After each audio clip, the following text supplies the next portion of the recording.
Hi, my name's Nick Manning, author of How to Be a Tour Guide, the essential training manual for tour managers and tour guides. And today I want to give you 12 insider tips on how to conduct a walking tour. To start with, we'll talk about some basics. It's never, ever your first time when you're conducting a walking tour.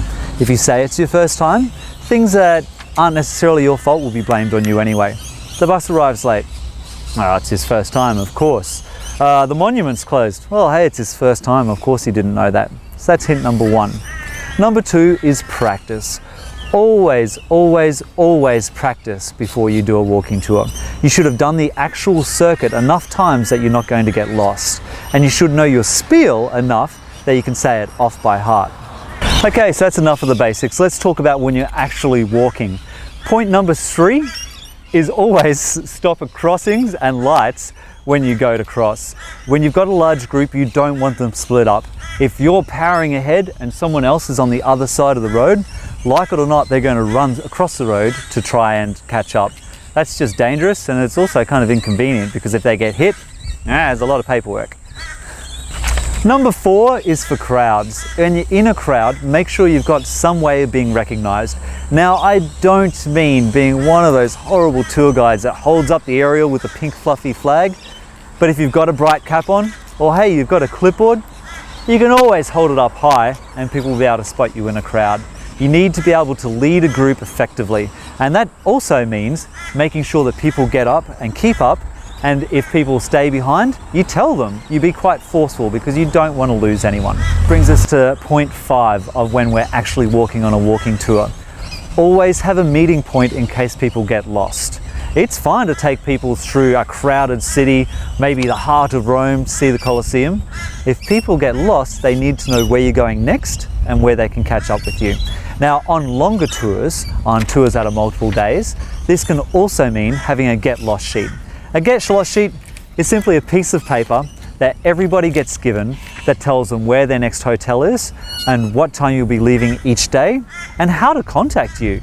They can not only give this to people back home in case they need to be contacted, but if they do get separated from the group, it means they can catch up. It'll make your job a lot easier. Let's talk about when we're actually in front of a monument. Point 6 is never ever have the sun behind you when you talk.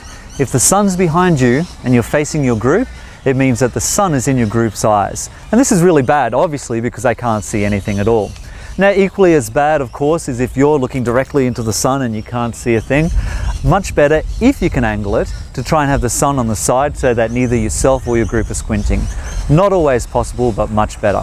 Worst comes to worst, much better that you are looking into the sun because you can handle it. Hey, you're a tour guide. Point 7 is always face your group when talking. Assume if they can't see your mouth, they can't see you. Kind of really inconvenient, isn't it, if all you're doing is staring at the back of a head. Point 8, never wear sunglasses when you're talking. It's really inconvenient. If people can't see your eyes, they can't see your personality. Consider when you're looking at me, how impersonal this feels compared to if I'm actually looking directly into the camera and talking to you. You get the feeling of the message that I'm trying to convey. Point 8, or is it 9? Don't read off your notes. Always carry a clipboard because carrying a clipboard makes you feel and look important, and you may have your notes on your clipboard but never ever reference them when you're talking. It just makes you look incompetent. Points 10, 11 and 12 are all about what to do if you get stuck. Now, there comes a time in every tour manager's career where they draw a brain blank. It's happened to me, it'll happen to you, and that's fine. The first point, point 10, is to remember that the guests don't know what you're about to say either. That means that if you can't think of exactly what to say for this particular point of the tour, say something else from the tour. You can swap things around and the guests won't be any the wiser.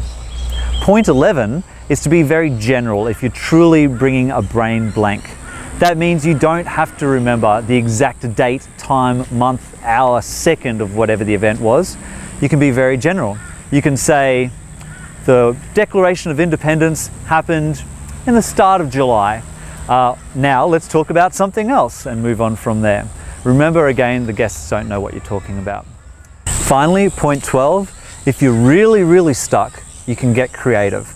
So you may be supposed to talk about this particular tree behind me and what its importance is. But to give yourself time to remember, you can actually ask the group what they think. You can ask them what their opinion of the tree is, and you can also ask if anyone has any idea what the tree is, the significance of the tree is. Once they've spoken, it can help jog your memory, and it also gives you those couple of really valuable seconds in which you've got time to think.